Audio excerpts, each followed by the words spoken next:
Tu cherches une voiture confortable, bien finie, rassurante, peut-être même un modèle un peu plus haut de gamme que la moyenne, histoire de rouler avec style et tranquillité. Mais fais attention, parce que derrière les belles promesses, certaines voitures peuvent littéralement te piéger. Dans cette vidéo, je vais te montrer 5 modèles qui font rêver à première vue, qu'on te vend comme des valeurs sûres, comme des choix intelligents ou prestigieux, et qui pourtant risquent de te coûter très cher en argent, en temps et en énergie. On parle de SUV élégants, de berlines musclées, de logos qui impressionnent. Mais sous le capot, c'est une autre histoire. Panne à répétition, électronique capricieuse, entretien hors de prix et propriétaires déçus, voire carrément en colère. Le plus fou, c'est que ces voitures continuent de très bien se vendre, parce qu'elles sont belles, parce qu'elles font bien dans une allée de garage, et surtout parce que personne ne prend vraiment le temps de dire les choses. Mais ici, on ne te vend pas du rêve. On te dit la vérité, telle qu'elle est, sans filtre et sans détour. Alors si tu veux éviter les pièges et les grosses erreurs, installe-toi confortablement, mets un pouce bleu pour soutenir ce genre de contenu, abonne-toi si ce n'est pas déjà fait, et reste bien jusqu'à la fin. Tu risques d'être vraiment surpris.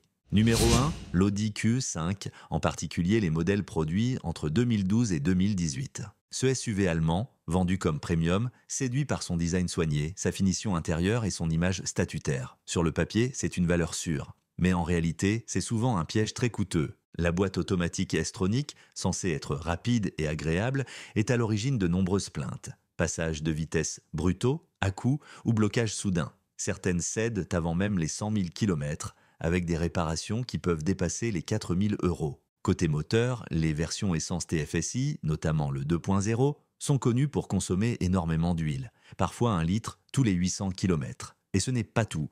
De nombreux propriétaires rapportent des dysfonctionnements électroniques, capteurs défaillants, GPS instables, voyants moteur allumé sans raison apparente. Le genre de détail qui t'oblige à passer régulièrement par la case garage. Le plus frustrant, c'est l'attitude de la marque. Peu de prise en charge, même pour des pannes récurrentes, et un service après-vente jugé décevant par une grande partie des clients.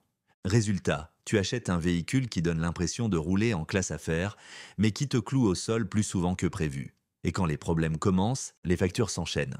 Tu penses faire une bonne affaire en achetant un Q5 d'occasion? Méfie-toi, ce modèle brille par son look, mais il peut t'en coûter très cher. Et dans certains cas, dès les premiers mois. Si tu tiens vraiment à ce modèle, choisis une version avec un historique limpide et prépare un budget d'entretien solide. Parce qu'un Q5 mal entretenu peut devenir une vraie machine à perdre de l'argent. Et puis il y a un détail que peu de gens anticipent, le poids du véhicule. L'Audi Q5 est lourd, très lourd, surtout en version quattro. Conséquence, usure prématurée des pneus, des freins, des rotules de suspension. Et si tu penses que ce sont de petites réparations, détrompe-toi. Chez Audi, le moindre remplacement de pièces te coûte un bras, et dans certains cas, les garages préfèrent changer tout le train avant plutôt que d'isoler le souci. Autre point souvent sous-estimé, l'infodivertissement. Le système MMI, surtout sur les modèles avant 2017, est devenu lent, capricieux, et certaines mises à jour ne sont plus disponibles. Résultat, tu te retrouves avec un écran central qui plante ou qui ne reconnaît plus ton téléphone. Et bonne chance pour le faire réparer sans passer par Audi ou sans y laisser 1 000 euros. Même les rétroviseurs posent problème. Certains modèles souffrent de moteurs défectueux. Les rétros ne se rabattent plus ou claquent violemment sans raison. Est-ce vital? Non. Mais agaçant, surtout pour une voiture censée respirer la qualité. Sur le plan acoustique aussi, ce n'est pas toujours brillant. Des bruits d'air à haute vitesse, des craquements dans les portières ou le tableau de bord, des vibrations dans les sièges à cause de petits défauts d'assemblage. Des détails, oui, mais à ce niveau de prix, les détails comptent.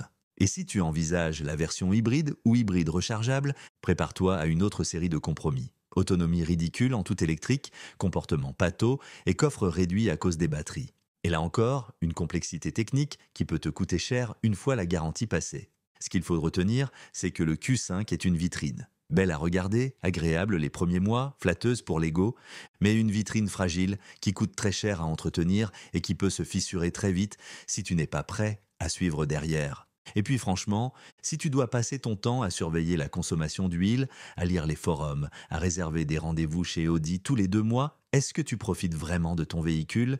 Il faut aussi parler d'un détail que beaucoup oublient au moment de l'achat, l'assurance. Le Q5, surtout dans ses versions quattro ou haut de gamme, coûte souvent plus cher à assurer qu'un SUV classique. Pourquoi? Parce que c'est un véhicule premium. Il est lourd, puissant, coûteux à réparer et il attire davantage les voleurs. En cas de sinistre ou de vol, la facture pour l'assureur est bien plus salée que sur un modèle plus simple. Résultat, les primes sont logiquement plus élevées, surtout si tu optes pour une couverture tout risque. Ce n'est pas un scandale, c'est juste la logique du marché. Autre piège, l'image de fiabilité allemande. On croit que parce que c'est une Audi, c'est solide. Mais dans les faits, le Q5 est l'un des modèles les plus signalés sur les forums spécialisés. Caradisiaque, que choisir, forum auto, tous regorgent de témoignages, boîte en panne, fuite d'huile, voyant moteur, bruit de transmission, bug du système start and stop, et ce n'est pas qu'une question d'entretien négligé. Même des véhicules bien suivis, carnés à jour, entretien en concession, finissent par poser problème. Et si tu penses qu'il suffit de le revendre avant les 100 000 km, bonne chance. Les acheteurs s'en méfient de plus en plus. La réputation du Q5 commence à se dégrader, surtout sur les premiers millésimes. Et les modèles qui se revendent bien, ce sont ceux sans option, sans quattro, ce qui, soyons honnêtes, enlève beaucoup de ce qui fait l'intérêt du modèle à la base. Le pire dans tout ça, c'est qu'il n'a rien d'un mauvais concept. Le Q5 aurait pu être un excellent SUV. Mais entre la course aux économies, la complexité électronique mal maîtrisée et le manque d'évolution sur les points faibles identifiés depuis des années, Audi a clairement manqué le coche. Numéro 2, le Range Rover évoque surtout les modèles produits entre 2011 et 2019. Quand il est sorti, ce SUV a fait un carton. Il avait tout pour plaire, un design ultra moderne, une image chic et un badge Range Rover qui imposait le respect. C'était le SUV tendance par excellence, celui qu'on voyait dans les clips, dans les pubs de parfums et devant les restaurants branchés. Mais derrière cette silhouette séduisante, beaucoup ont découvert une réalité beaucoup moins glamour. L'Evoque est devenu l'un des symboles de ces voitures qui en mettent plein la vue, mais qui peuvent ruiner ton budget et ta patience. On va voir ensemble pourquoi ce modèle, pourtant plein de promesses, s'est révélé être un vrai cauchemar pour de nombreux propriétaires. Parlons maintenant de la boîte de vitesse. Land Rover a équipé l'Evoque d'une boîte automatique à 9 rapports signée ZF, censée être fluide, intelligente et super agréable à conduire. Sur le papier, c'est génial, plus de rapports, donc moins de consommation et des accélérations plus douces. Mais dans la réalité, c'est tout l'inverse. Cette boîte a rapidement gagné la réputation d'être imprévisible, hésitante et parfois franchement dangereuse. Des à-coups au démarrage, des passages de rapports brutaux, une incapacité à rétrograder au bon moment, ou pire, une sensation que la voiture ne sait pas du tout dans quel rapport elle se trouve. Certains propriétaires rapportent des blocages soudains, ou des passages de la marche avant à la marche arrière avec un délai incompréhensible. Autant dire que dans un rond-point, une côte ou une manœuvre serrée, c'est franchement flippant. Et ce n'est pas un bug isolé. Des dizaines, puis des centaines de témoignages ont commencé à apparaître sur les forums et les sites d'avis. Et le plus grave, c'est que même après des mises à jour logicielles ou des passages en atelier, les problèmes reviennent, parfois juste après quelques semaines. Résultat, des conducteurs qui n'osent plus faire confiance à leur boîte automatique et une sensation permanente d'inconfort, voire d'insécurité. Autre point noir, les moteurs diesel, entre le TD4, 2 litres 2, utilisé sur les premiers modèles, et le bloc Ingenium 2 litres, qui l'a remplacé, les retours sont loin d'être rassurants. Sur le papier, ce sont des moteurs modernes, efficaces, pensés pour l'usage quotidien. Mais dans la réalité, ils cumulent les défauts. Les chaînes de distribution se détendent anormalement tôt. Certains moteurs claquent des 50 000 km, et si tu ignores le bruit, tu peux dire adieu au bloc. Et ce n'est pas tout. Des fuites d'huile, des problèmes de turbo, des vannes EGR encrassées et une gestion électronique parfois incohérente rendent l'expérience de conduite stressante.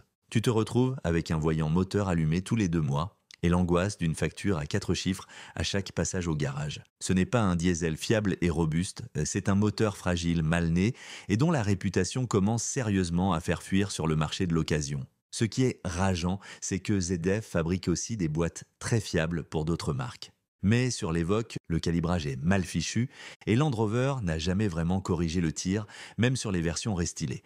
Donc si tu pensais qu'un Range Rover offrait une conduite zen et maîtrisée avec cette boîte-là, tu risques de serrer les dents à chaque feu rouge. Comme si les soucis mécaniques ne suffisaient pas, l'Evoque est aussi connu pour ses problèmes électroniques à répétition. Dès les premiers mois, des bugs apparaissent, GPS qui se fige, écran tactile qui redémarre tout seul, caméra de recul qui refuse de s'activer, ou encore climatisation automatique qui fait n'importe quoi. Les aides à la conduite sont parfois inutilisables. Détection de stationnement qui bip dans le vide, capteur d'angle mort en erreur, frein de parking électronique capricieux. Et le plus frustrant, c'est que rien n'est vraiment isolé. Tu peux corriger un bug un jour et en découvrir deux autres la semaine suivante. C'est censé être un SUV moderne, connecté, haut de gamme, mais tu passes plus de temps à lire les messages d'erreur qu'à profiter du trajet. Pour un véhicule vendu à ce prix-là, et avec ce positionnement, ça laisse un goût amer. Le Range Rover Evoque, c'est un peu comme un vêtement de créateur mal taillé. Il est beau, il impressionne au premier regard, mais une fois que tu le portes au quotidien, tu te rends compte que ça gratte, que ça serre, et que ce n'est pas du tout pratique. Ce SUV a séduit par son look, sa ligne et son badge. Mais il a déçu par son comportement, sa fiabilité et son manque de rigueur technique. Ce n'est pas une voiture conçue pour durer. C'est une voiture conçue pour séduire. Et si tu espères de la tranquillité, du confort ou de la robustesse, tu risques d'être rapidement rattrapé par la réalité. Un moteur qui claque, une boîte qui bug, une caméra qui plante. Alors oui, l'Evoque attire les regards. Mais est-ce que ça suffit pour justifier les galères derrière? À toi de voir. Mais ce que tu gagnes en image, tu risques fort de le perdre en argent et en patience. Numéro 3, l'Alfa Romeo Stelvio, surtout les modèles produits entre 2017 et 2023. Quand Alfa Romeo a lancé son tout premier SUV, tout le monde a levé un sourcil. Un SUV sportif, italien, aux lignes affûtées, capable de rivaliser avec les Audi Q5, BMW X3 ou Mercedes GLC. Sur le papier, c'était ambitieux et sur la route, c'était séduisant. Mais très vite, les premiers retours ont révélé une autre réalité. Derrière le style et le tempérament, le Stelvio cache des défauts de jeunesse qu'Alfa traîne encore aujourd'hui. Et si certains parlent aussi de coups de cœur, d'autres parlent clairement de cauchemar. L'un des reproches les plus fréquents faits au Stelvio, c'est sa fiabilité électronique. Dès les premières années, de nombreux propriétaires ont rapporté des bugs à répétition.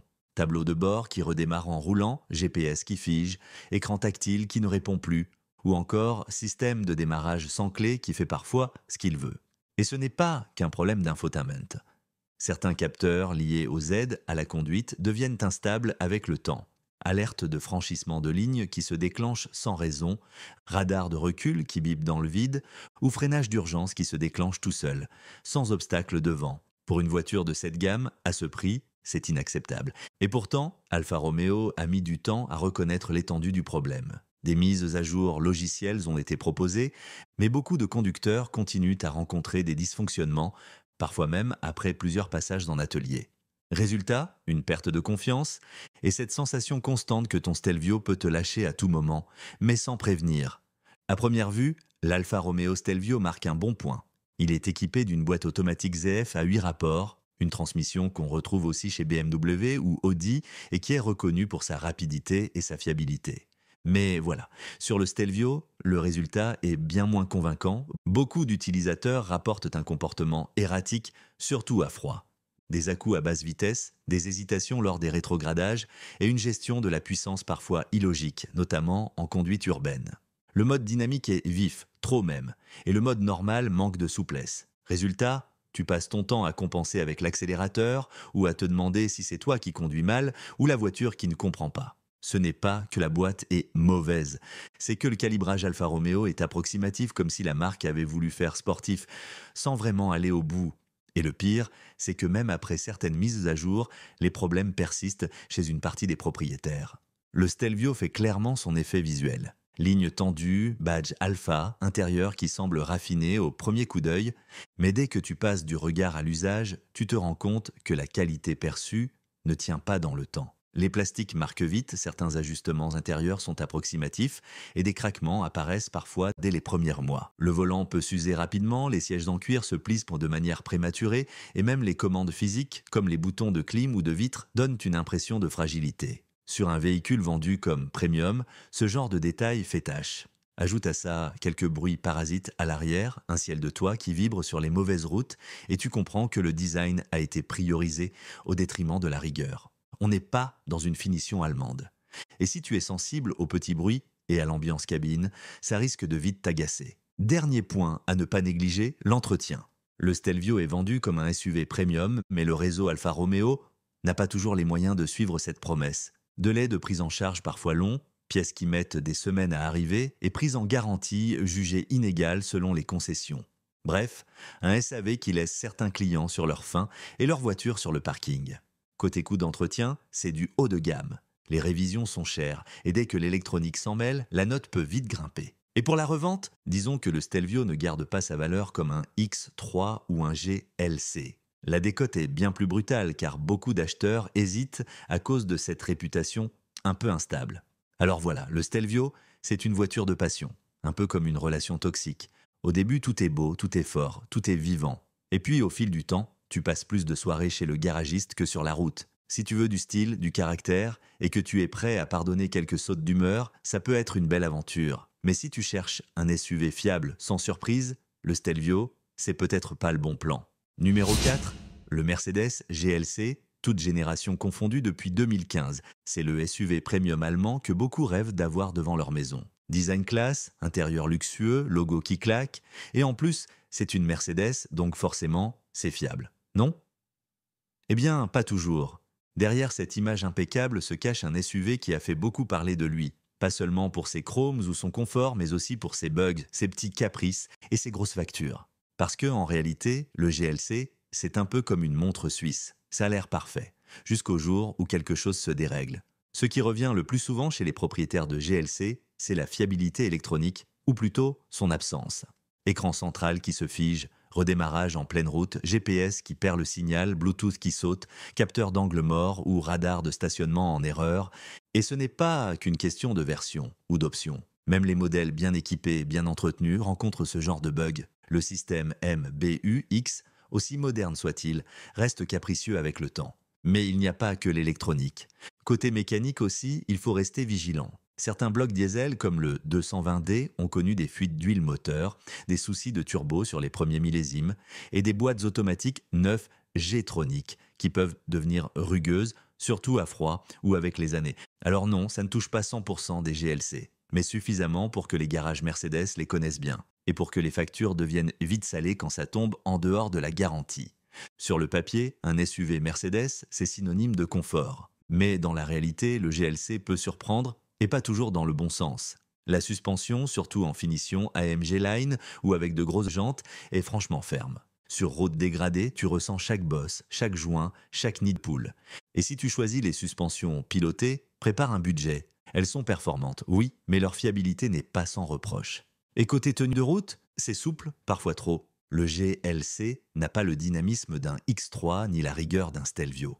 Il donne une sensation un peu floue dans les virages et avec son poids, tu sens vite les limites dès que tu veux hausser le rythme. Alors oui, en ligne droite, c'est confortable et silencieux. Mais pour ceux qui aiment vraiment conduire, le GLC risque de manquer de caractère. Acheter un GLC, c'est entrer dans le monde du premium. Et comme tu t'en doutes, le premium, ça se paie. Les révisions chez Mercedes peuvent facilement dépasser les 1000 euros, et certains services complets montent à plus de 2000. Ajoute à ça les pièces spécifiques, les pneus en 20 pouces et les petites pannes hors garantie qui s'invitent sans prévenir. Et tu te retrouves avec un budget annuel pas très familial. Mais le plus frustrant, ce n'est pas toujours la facture, c'est le service après-vente qui peut être inégal d'une concession à l'autre. Certains clients parlent de délais à rallonge, de refus de prise en charge partielle ou de communication floue. Et même si la marque propose un suivi digital soigné, ça ne compense pas toujours les passages répétés à l'atelier, ni la sensation qu'une Mercedes n'est plus aussi indestructible qu'avant. Le Mercedes GLC incarne parfaitement l'idée qu'on se fait du haut de gamme à l'allemande, ligne statutaire, confort apparent, badge prestigieux. Il rassure au premier regard, mais il exige une vigilance constante ensuite. Ce SUV donne beaucoup en images, mais il en demande tout autant en entretien, en attention et parfois en indulgence. Car entre l'électronique capricieuse, le confort pas toujours homogène et un service après-vente qui varie fortement selon les concessions, le GLC peut vite transformer l'expérience premium en gestion quotidienne. Ce n'est pas une mauvaise voiture, mais c'est une voiture qui s'adresse à ceux qui acceptent l'idée que le luxe, ce n'est pas forcément la simplicité, c'est la complexité bien assumée. Et finalement, si pour toi le vrai luxe, c'est la sérénité, il existe des options un peu moins brillantes, mais beaucoup plus reposantes. Numéro 5, la Peugeot 508 GT, lancée en 2018. C'est la berline française qui voulait bousculer les premiums allemandes. Ligne basse, calandre acérée, feu de jour en croc, elle ne passe pas inaperçue. À l'intérieur aussi, Peugeot a mis le paquet, ambiance soignée, assise confortable et une vraie volonté d'afficher du haut de gamme.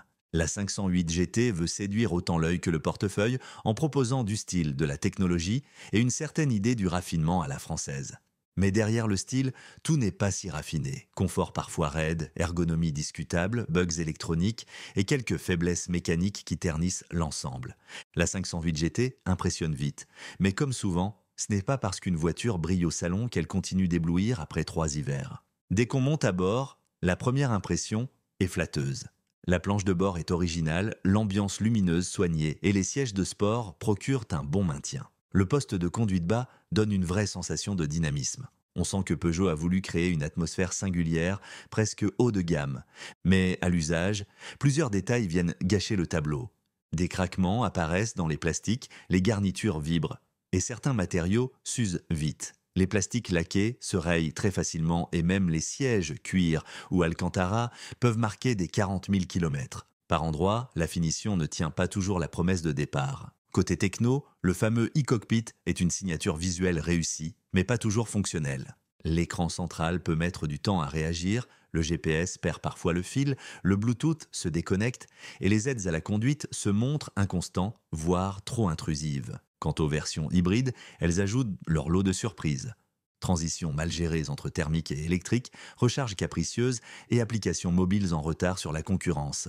La technologie est bien là, oui, mais encore loin d'un système totalement maîtrisé. Et quand on vise le segment premium, ce genre d'approximation se paie cash. Sous le capot, la 508 GT propose de tout, essence, diesel ou hybride rechargeable. Mais chaque version a ses points faibles. Le 1 litre 6 PureTech est agréable à conduire, mais sensible à la qualité de l'huile et à l'entretien.